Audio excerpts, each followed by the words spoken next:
يبكون من شدة الخوف والفزع. فقطعت عملي فورا وذهبت إلى المنزل.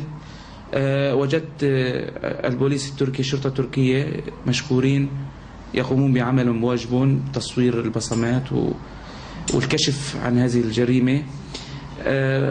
طبعا الجريمة هذه تفاجأت أيضا أن هناك أشياء ثمينة في البيت لم تسرق، وكانت العلامات والدلالات تدل على أن هذه الجريمة لها طابع سياسي، يعني ليست هي جريمة سرقة. كون أني رئيس تحرير لوكالة أنباء، الوكالة السورية حرة للأنباء، ومنزلي من المعلوم أن سوريا في أزمة وهي في مخاض، نسأل الله لها الفرج العاجل. منزلي هو مكتبي نفس الوقت. نعم، في نفس الوقت يحوي أرشيف الوكالة من فيديوهات وأشرطة مسجلة عن العمليات العسكرية في سوريا، المعاناة الإنسانية التي يعيشها أهلنا في الداخل.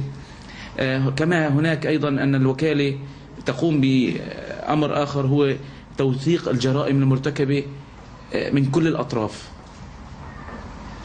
توثيق الجرائم خصوصا يعني جرائم النظام الغاشم الظالم، نظام الطاغية بشار الأسد فرعون هذا العصر، والموالين له من أعوانه من الشبيحة والكتائب المحسوبة عليه التي تعمل أحيانا باسم الثوار أو أحيانا تحمل طابع الدين الإسلامي. فكانت هذه الجرائم تخص فئة ما، فقاموا بسرقة الأرشيف، وهو الأرشيف يحوي على أكثر من 150 مادة لتفكيك بنية الدولة السورية وليس النظام السوري. الشعب السوري قام ليسقط النظام، ليسقط الطاغية، ما قام ليفكك الدولة.